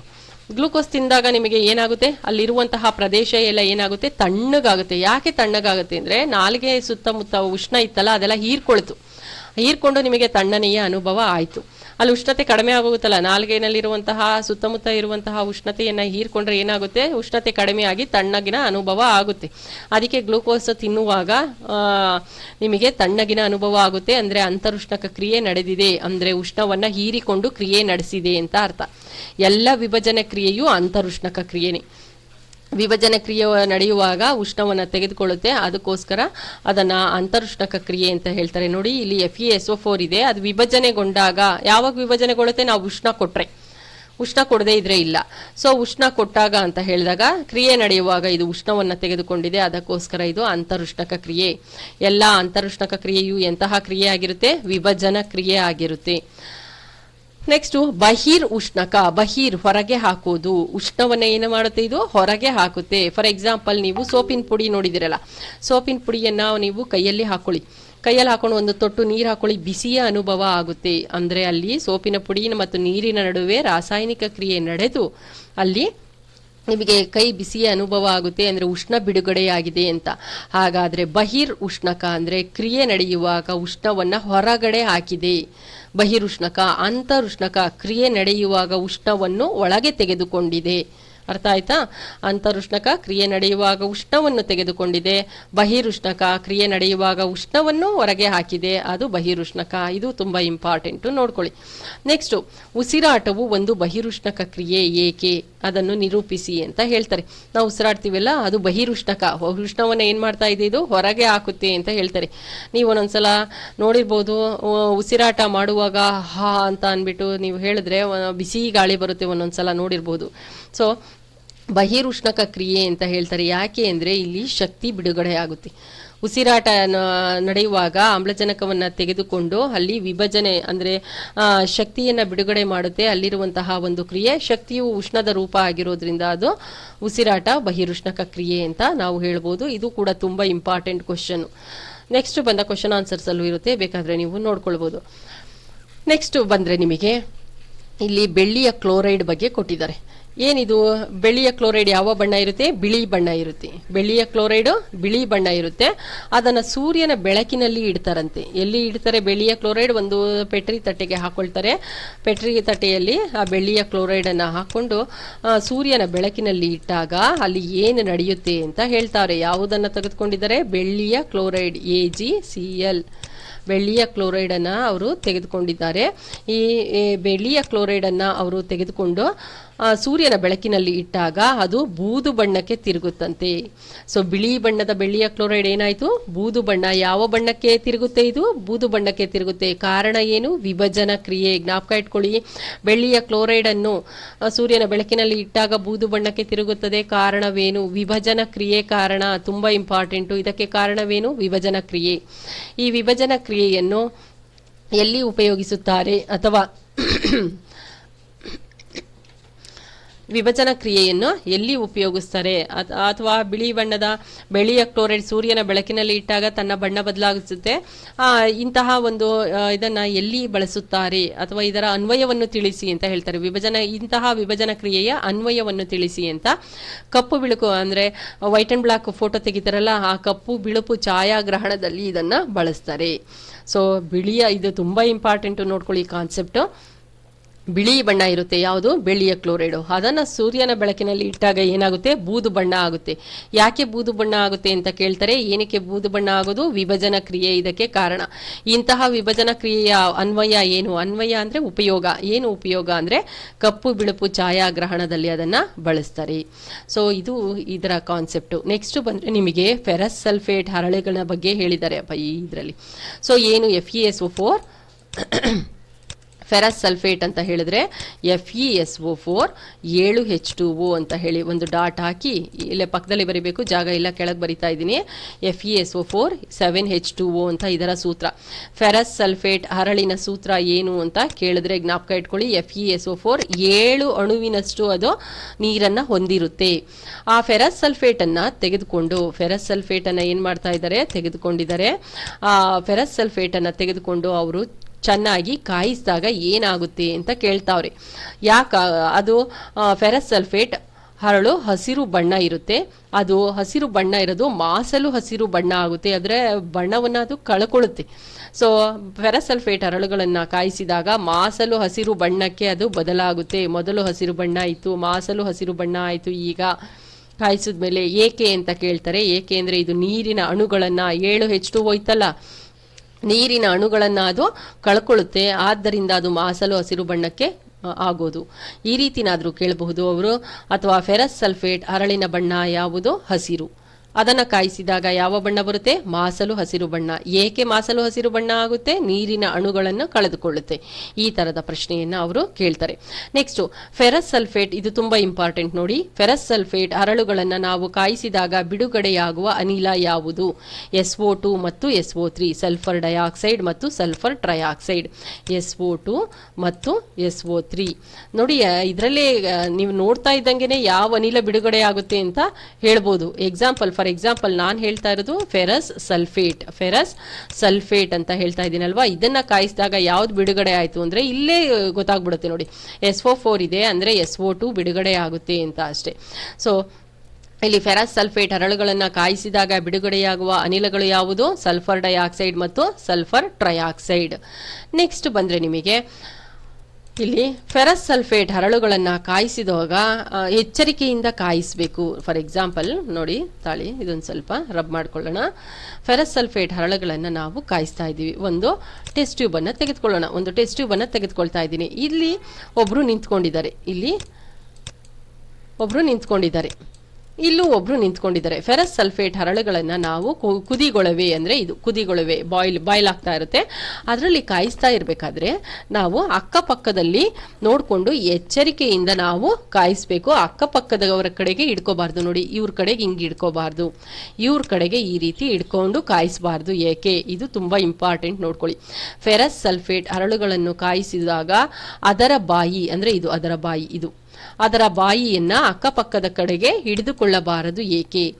ಏಕೆ ಅಂತಂದ್ರೆ ಈ ರಾಸಾಯನಿಕ ವಸ್ತುಗಳೈತಲ್ಲಪ್ಪ, ಈ ರಾಸಾಯನಿಕ ವಸ್ತುಗಳು ಕುದಿಯುವಾಗ ಹಾರುತ್ತೆ, ಮೇಲ್ಗಡೆಗೆ ಹಾರುತ್ತೆ, ಹಾರಿ ಅವರಿಗೆ ಹಾನಿಯನ್ನು ಉಂಟು ಮಾಡೋದು, ಅವ್ರ ಮುಖಕ್ಕೆಲ್ಲ ಎಗರಿ ಅದು ಗಾಯ ಉಂಟು ಮಾಡ್ಬೋದು. ಅದಕ್ಕೋಸ್ಕರ ಯಾರು ಇಲ್ಲದ ಕಡೆಯಲ್ಲಿ ನಾವು ಇಟ್ಕೊಂಡು ಕಾಯಿಸಬೇಕು. ಹಾಗಾದ್ರೆ ಫೆರಸ್ ಸಲ್ಫೇಟ್ ಒಂದೇ ಅಂತಲ್ಲ, ಯಾವುದೇ ಒಂದು ರಾಸಾಯನಿಕ ವಸ್ತುವನ್ನ ಕಾಯಿಸುವಾಗ ಅಕ್ಕಪಕ್ಕದವರ ಕಡೆಗೆ ಅದರ ಕುದಿಗೊಳವೆಯ ಬಾಯಿಯನ್ನ ಇಟ್ಕೊಳ್ಬಾರ್ದು. ಏಕೆ ಅಂತ ಹೇಳಿದ್ರೆ, ಏಕೆಂದರೆ ರಾಸಾಯನಿಕ ವಸ್ತುಗಳು ಕಾಯುವಾಗ ಎಗರಿ ಅಲ್ಲಿ ರಾಸಾಯನಿಕ ವಸ್ತುಗಳು ಎಗರಿ ಅಥವಾ ಕುದಿಯುವಾಗ ಮೇಲೆ ಹಾರುತ್ತೆ, ಅದು ಗಾಯಗಳನ್ನು ಉಂಟು ಮಾಡುತ್ತೆ. ಆದ್ದರಿಂದ ನಾವು ಅವರ ಮುಖದ ಹತ್ತಿರ ಹಿಡಿದುಕೊಂಡು ಕಾಯಿಸಬಾರ್ದು. ಯಾವುದೇ ಕೆಲಸ ಆಗಲಿ ಅವರ ಮುಖದ ಹತ್ತಿರ ತೆಗೆದುಕೊಂಡು ಹೋಗಿ ಕಾಯಿಸಬಾರ್ದು.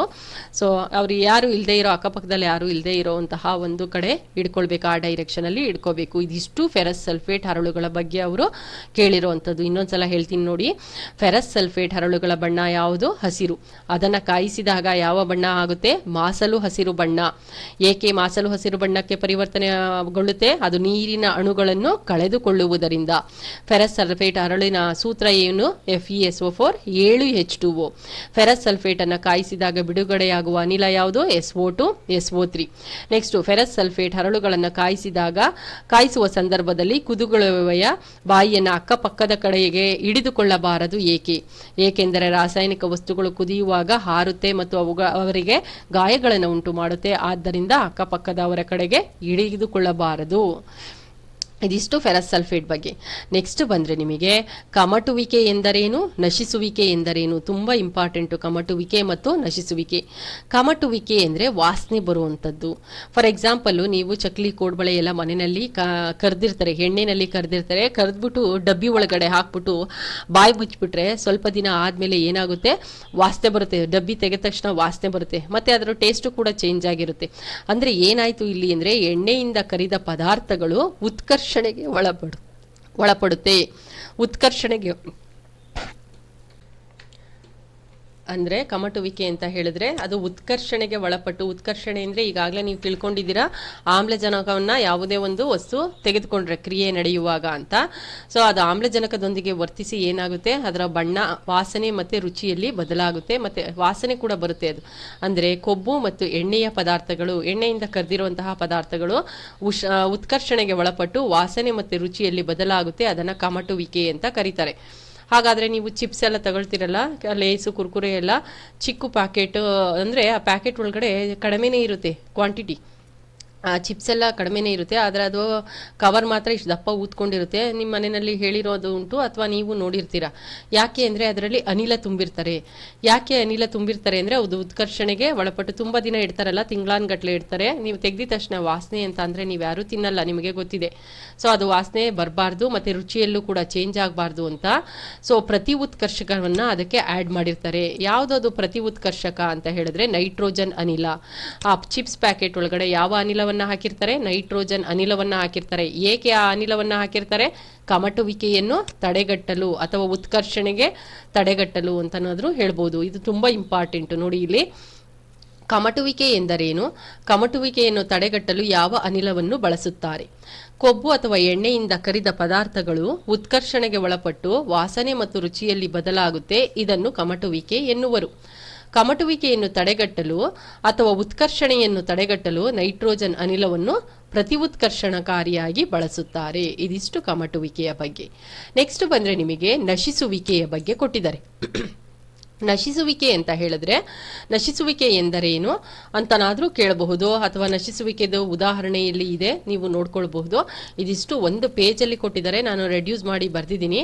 ಸೊ ನಶಿಸುವಿಕೆ ಅಂತ ಹೇಳಿದ್ರೆ ಲೋಹಗಳು, ಯಾವುದೇ ಒಂದು ಲೋಹ ತಗೊಳ್ಳಿ, ಫಾರ್ ಎಕ್ಸಾಂಪಲ್ಲು ಕಬ್ಬಿಣ ಆಗಿರಬಹುದು ಅಥವಾ ಯಾವುದೇ ಒಂದು ಲೋಹ, ತೇವಾಂಶ, ಸುತ್ತಮುತ್ತಲಿನ ತೇವಾಂಶ, ಗಾಳಿ ಅಥವಾ ಆಮ್ಲಗಳ ಸಂಪರ್ಕಕ್ಕೆ ಬಂದಾಗ ಅದರ ಮೇಲ್ಪದರ ನಶಿಸುವಿಕೆಗೆ ಒಳಗಾಗುತ್ತೆ. ಫಾರ್ ಎಕ್ಸಾಂಪಲ್ಲು ಬೆಳ್ಳಿ ಚೈನು, ಕಾಲ್ ಚೈನ್ ಹಾಕೊಂಡು ಸ್ವಲ್ಪ ದಿನ ಆದ್ಮೇಲೆ ಏನಾಗುತ್ತೆ? ಅದು ಗಾಳಿಯ ಜೊತೆ ವರ್ತಿಸಿ, ತೇವಾಂಶದ ಜೊತೆ ವರ್ತಿಸಿ ಏನಾಗುತ್ತೆ?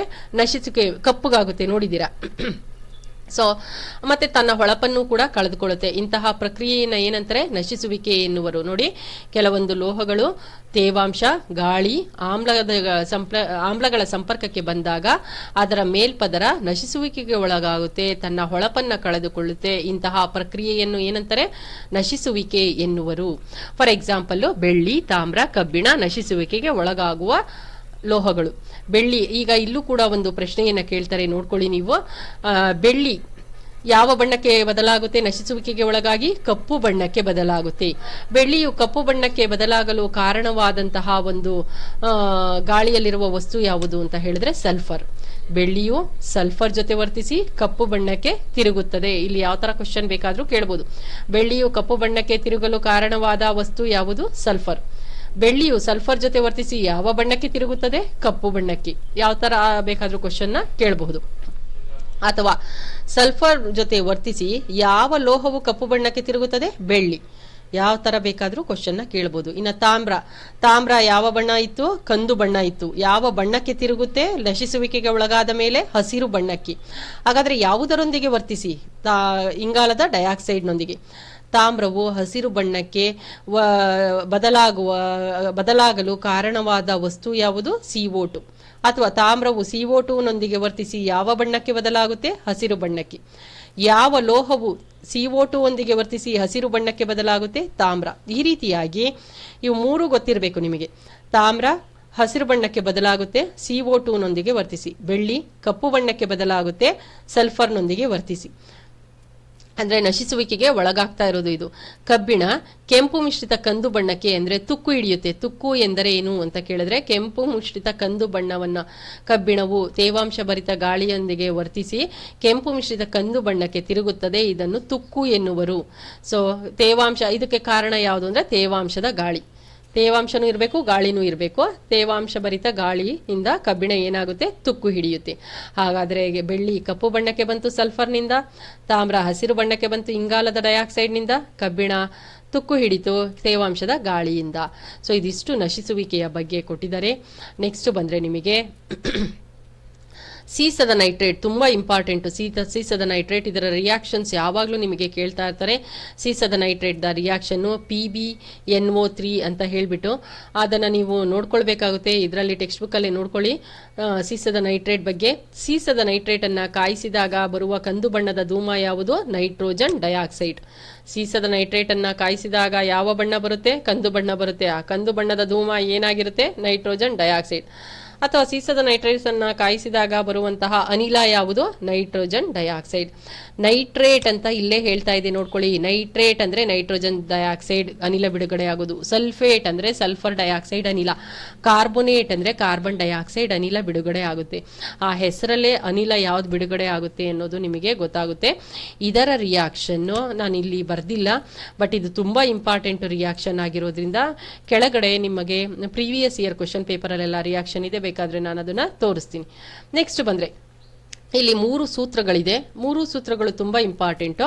ಸುಣ್ಣದ ಕಲ್ಲು, ಸುಟ್ಟ ಸುಣ್ಣ, ಅರಳಿದ ಸುಣ್ಣ. ಇವುಗಳ ಸೂತ್ರಗಳನ್ನ ನೀವು ಬೈ ಹಾರ್ಟ್ ಮಾಡ್ಕೊಳ್ಬೇಕು.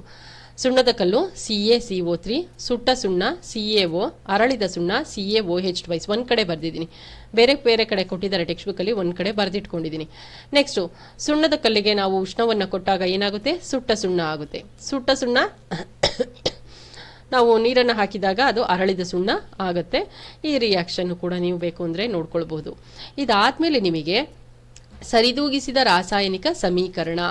ಹೇಗೆ ರಾಸಾಯನಿಕ ಈ ಪಾಠದಲ್ಲಿ ಇರುವಂತಹ ಎಲ್ಲ ಸಮೀಕರಣಗಳನ್ನ ಒಟ್ಟುಗೂಡಿಸಿ ನಾನು ಇಲ್ಲಿ ಬರ್ದಿದ್ದೀನಿ. ರಾಸಾಯನಿಕ ಇದರಲ್ಲಿ ಅಂದರೆ ಕೆಮಿಸ್ಟ್ರಿನಲ್ಲಿ ಯಾವ್ಯಾವುದು ಬರುತ್ತೆ ಆ ರಿಯಾಕ್ಷನ್ಸ್ ಎಲ್ಲ ಒಟ್ಟಿಗೆ ಬರ್ದಿದ್ದೀನಿ. ಒಂದು 15 ರಿಯಾಕ್ಷನ್ನ ಇಲ್ಲಿ ಬರ್ದಿದೆ. ಹೇಗೆ ರಾಸಾಯನಿಕ ಸಮೀಕರಣವನ್ನು ಸರಿದೂಗಿಸ್ಬೇಕು ಬೇಕು ಅಂದರೆ ನಂದು ಇನ್ನೊಂದು ಇದೇ ಪಾಠದ ವಿಡಿಯೋ ಇದೆ, ಅಲ್ಲಿ ನೋಡಬಹುದು. ಇಲ್ಲಿ ಒಂದೇ ಒಂದನ್ನು ಮಾಡಿ ನಾನು ತೋರಿಸ್ತೀನಿ ನೋಡಿ. H2 ಇದೆ, O2 ಇದೆ, H2O ಅಂತ ಹೇಳ್ತಾರೆ. ಸೊ ಕ್ರಿಯೆ ನಡೆದಾಗ ಇದೆಲ್ಲ 8, 9ರಲ್ಲಿ ನೀವು ಸರಿದೂಗಿಸಿದ ಸಮೀಕರಣ ಕಲ್ತಿರ್ಬೇಕು ನೋಡಿ. ಇದು ಒಂದು ಸಮೀಕರಣ. ಈ ಸಮೀಕರಣವನ್ನು ನಾವು ಇದು ಇಲ್ಲೇ ಬರ್ಕೊಳ್ತೀನಿ ನಿಮಗೆ ಈಸಿ ಆಗಲಿ. ಸೊ ಈ ಸಮೀಕರಣವನ್ನು ಏನು ಮಾಡಬೇಕಂತೆ ನಾವು ಸರಿದೂಗಿಸ್ಬೇಕು. ಇದು H2O. ಸೊ ಹೇಗೆ ಸರಿದೂಗಿಸೋದು ಅಂತ ಹೇಳಿದ್ರೆ H ಎಷ್ಟಿದೆ? ಇಲ್ಲಿ 2 ಇದೆ. ಇಲ್ಲಿ ಎಷ್ಟಿದೆ? 2 ಇದೆ, ಕರೆಕ್ಟ್ ಆಗಿದೆ ಹೆಚ್ಚು. ಓ ಇಲ್ಲೆಷ್ಟಿದೆ? 2 ಇದೆ. ಇಲ್ಲಿ ಓ ಎಷ್ಟಿದೆ? 1 ಇದೆ. ಸೊ ಓನ ಸರಿಪಡಿಸ್ಬೇಕು. ಯಾವಾಗಲೂ ರಾಸಾಯನಿಕ ಸಮೀಕರಣವನ್ನು ಸರಿಪಡಿಸುವಾಗ ಪಕ್ಕದಲ್ಲಿ ಈ ಸಂಕೇತಗಳ ಪಕ್ಕದಲ್ಲಿ ಹಾಕಬೇಕೇ ಹೊರತು ಕೆಳಗಡೆ ಹಾಕಬಾರ್ದು. ಹಾಗಾದರೆ ಇಲ್ಲಿ ಓ 2 ಇದೆ, ಇಲ್ಲಿ ಓ 1 ಇದೆ. ಇದನ್ನು ನಾನು ಸರಿಪಡಿಸ್ತಾ ಇದ್ದೀನಿ. ಓನ ಈಗ ಸರಿಪಡಿಸ್ತೆ. 2 ಆಯಿತು ಓ.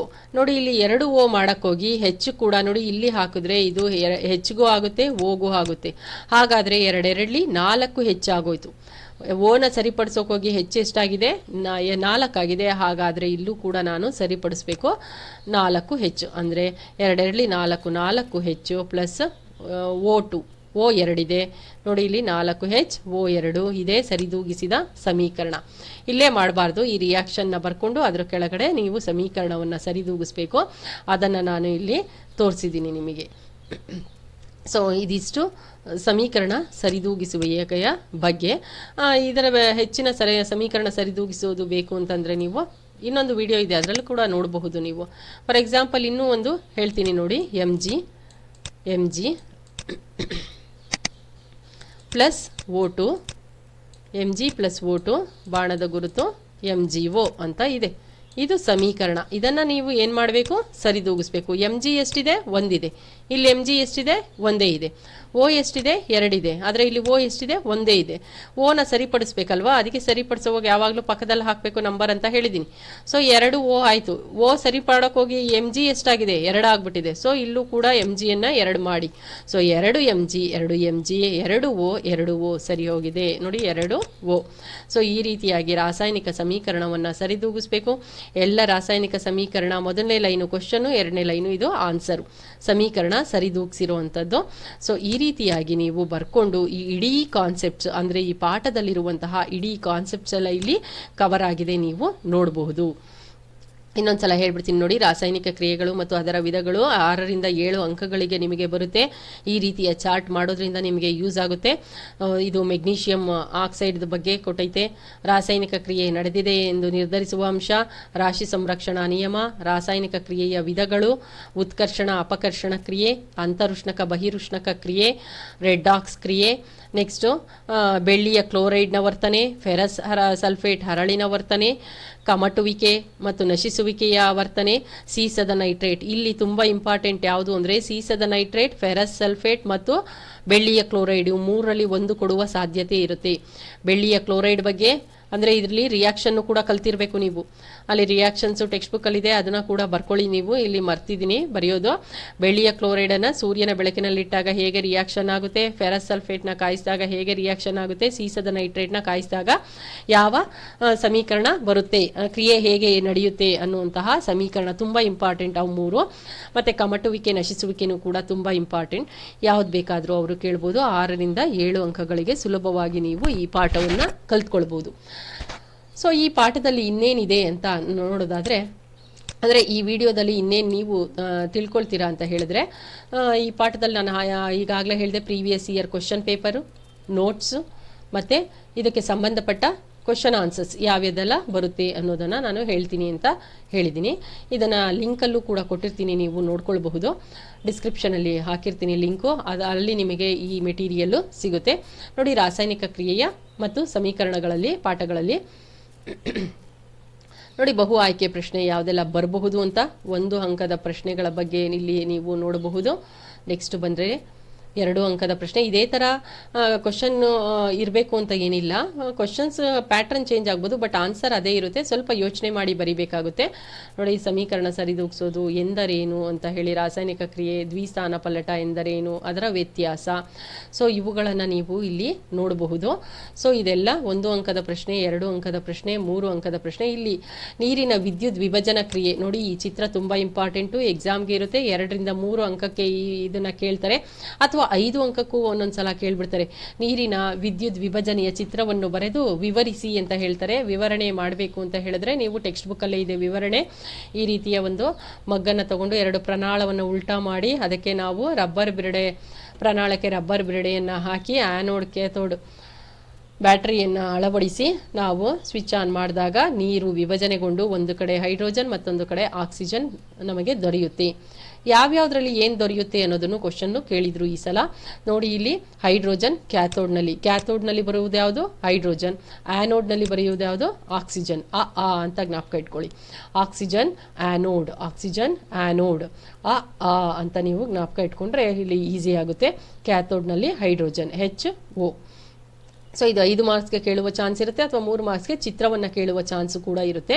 ನೋಡಿ 3 ಅಂಕದ ಪ್ರಶ್ನೆಗಳು ಇಲ್ಲಿ ಇದೆ. 4 ಅಂಕದ ಪ್ರಶ್ನೆ, ಇದು 3 ಅಂಕಕ್ಕೆ ಕೇಳಬೇಕು 4 ಅಂಕಕ್ಕೆ ಕೇಳಬೇಕು ಅಂತ ಏನಿಲ್ಲ. ಸೊ ಬಟ್ ಈ ಥರದ ಪ್ರಶ್ನೆಗಳನ್ನು ಕೇಳಬಹುದು ಅಂತ. ಇನ್ನು ನೆಕ್ಸ್ಟ್ ಬಂದರೆ ನಿಮಗೆ ಇದರಲ್ಲಿ ಅಭ್ಯಾಸದಲ್ಲಿ ಕ್ವಶನ್ ಆನ್ಸರ್ಸ್ ಐತಲ್ಲ, ಇಲ್ಲಿ ಬರೀ ಆನ್ಸರ್ಸ್ ಮಾತ್ರ ಕೊಡಲಾಗಿದೆ. ಕ್ವಶನ್ಸ್ ಟೆಕ್ಸ್ಟ್ ಬುಕ್ಕಲ್ಲೇ ಇರೋದ್ರಿಂದ ನೀವು ಆನ್ಸರ್ಗಳನ್ನ ಬೇಕು ಅಂದರೆ ಇಲ್ಲಿ ನೋಡ್ಕೊಳ್ಬಹುದು. ಮಧ್ಯ ಟೆಕ್ಸ್ಟ್ ಬುಕ್ಕಲ್ಲಿ ಮಧ್ಯ ಕ್ವಶನ್ಸ್ ಇದೆಯಲ್ಲ, ಅದಕ್ಕೆ ಆನ್ಸರ್ಸ್ಗಳು ಇದು. ಇಲ್ಲಿ ಅಭ್ಯಾಸದಲ್ಲಿ ಇರುವಂತಹ ಕ್ವಶನ್ಗೆ ಆನ್ಸರ್ಗಳು ಇಲ್ಲಿ ಇದೆ. ನೋಟ್ಸು ಕೂಡ ನೀವು ಇದು ಟೆಕ್ಸ್ಟ್ ಬುಕ್ಕಲ್ಲಿ ಇರುವಂತಹ ಕ್ವಶನ್ಗಳಿಗೆ ನೋಟ್ಸು, ಇದು ಕೂಡ ನೀವು ಓದಬೇಕಾಗುತ್ತೆ. ಈ ನೋಟ್ಸು ಕೂಡ ಓದಿ ಕಲ್ತ್ಕೊಳ್ಬೇಕು. ನಂತರ ಇದಾದಮೇಲೆ ಪ್ರೀವಿಯಸ್ ಇಯರ್ ಕ್ವಶನ್ ಪೇಪರ್ ಈ ಅಧ್ಯಾಯಕ್ಕೆ ಸಂಬಂಧಪಟ್ಟಂತೆ ಮಾತ್ರ ಬರೆದೈತೆ. ಸೊ ಇದು ಪ್ರೀವಿಯಸ್ ಇಯರ್ ಕ್ವಶನ್ ಪೇಪರ್.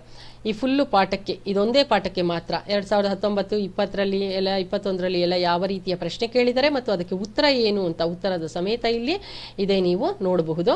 ನೋಡಿ ಯಾವ್ಯಾವ ವರ್ಷದಲ್ಲಿ ಯಾವ್ಯಾವ ಪ್ರಶ್ನೆಯನ್ನು ಕೇಳಿದರೆ ಯಾವ ರೀತಿ ನೀವು ಉತ್ತರ ಮಾಡಬೇಕು. ಸೊ ಈ ರೀತಿಯಾಗಿ ಮತ್ತು ಹಿಂದಿನ ಪ್ರಶ್ನೆ ಪತ್ರಿಕೆಗಳಲ್ಲಿ ಯಾವ ಥರ ಕೇಳಬಹುದು, ಈ ಥರನೂ ಕೂಡ ಕೇಳಬಹುದು ಅವರು ಅಂತ ಹೇಳಿ ಅದನ್ನು ಕೂಡ ಇದೆ. ಸೊ ನೀವು ನೋಡ್ಕೊಳ್ಬಹುದು. ಈ ಥರ ಚಾರ್ಟನ್ನು ತಯಾರಿಸ್ಕೊಂಡು ನೀವು ಓದಿ, ನಿಮಗೆ ತುಂಬ ಈಸಿ ಆಗುತ್ತೆ. ಇಲ್ಲೇ ಇದ್ರೆ ನೀವು ಈ ಪಾಠದಲ್ಲಿ ಏನು ಕಾನ್ಸೆಪ್ಟ್ ಇದೆ ಅನ್ನೋದನ್ನು ಮರ್ತ್ಕೊಳ್ತೀರಾ. ಇದೇ ರೀತಿ ಬೇರೆ ಎಲ್ಲ ಲೆಸನ್ಸ್ಗಳನ್ನು ನಾನು ಮಾಡ್ತೀನಿ.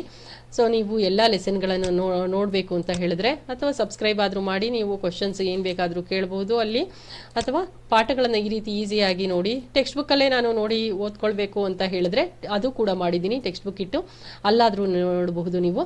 ಅಥವಾ ಈ ಥರ ಚಾರ್ಟ್ ಮಾಡಿಕೊಂಡು ಓದೋದಾದರೆ ಯಾವ ಕಾನ್ಸೆಪ್ಟು ಎಲ್ಲೂ ಮರೆಯೋದಿಲ್ಲ. Almost 90% of the concept cover ಆಗಿದೆ. ಇಲ್ಲೂ ಕೂಡ ಓದ್ಕೊಳ್ಬೋದು. ಈ ವಿಡಿಯೋ ನೋಡೋದ್ರಿಂದ ನಿಮಗೆ ಕೆಳಗಡೆ ಡಿಸ್ಕ್ರಿಪ್ಷನ್ ಬಾಕ್ಸಲ್ಲಿ ಇದರ ಲಿಂಕು ಕೂಡ ಸಿಗುತ್ತೆ. ಇದರ ನೋಟ್ಸು, ಇಲ್ಲಿ ಕೇಳುವ ಸಂಭವನೀಯ ಪ್ರಶ್ನೆಗಳು, ಚಾರ್ಟ್ ರೂಪದಲ್ಲಿ ಕಲಿಯುವ ರೀತಿ, ಮತ್ತು ಇದರ previous year question paper with answer, ಎಲ್ಲದಕ್ಕೂ ವಿತ್ ಆನ್ಸರ್ ಇದೆ ಈ ಪಾಠದಲ್ಲಿ. ಸೊ ಇದೇ ಥರ ಮುಂದಿನ ಪಾಠಗಳು ಬರುತ್ತೆ, ನೋಡಬಹುದು ನೀವು. ನಿಮಗೆ ಪಾಠ ಅರ್ಥ ಆಗಿದ್ರೆ ಸಬ್ಸ್ಕ್ರೈಬ್ ಮಾಡಿ ಚಾನಲ್ನ. ಮುಂದೆ ನಿಮ್ಮ ಫ್ರೆಂಡ್ಸ್ಗೂ ಕೂಡ ಹೇಳಿ ಅಂತ ಹೇಳ್ತಾ ನನ್ನ ಈ ಅಧ್ಯಾಯವನ್ನು ಮುಗಿಸ್ತೀನಿ. ವಂದನೆಗಳು.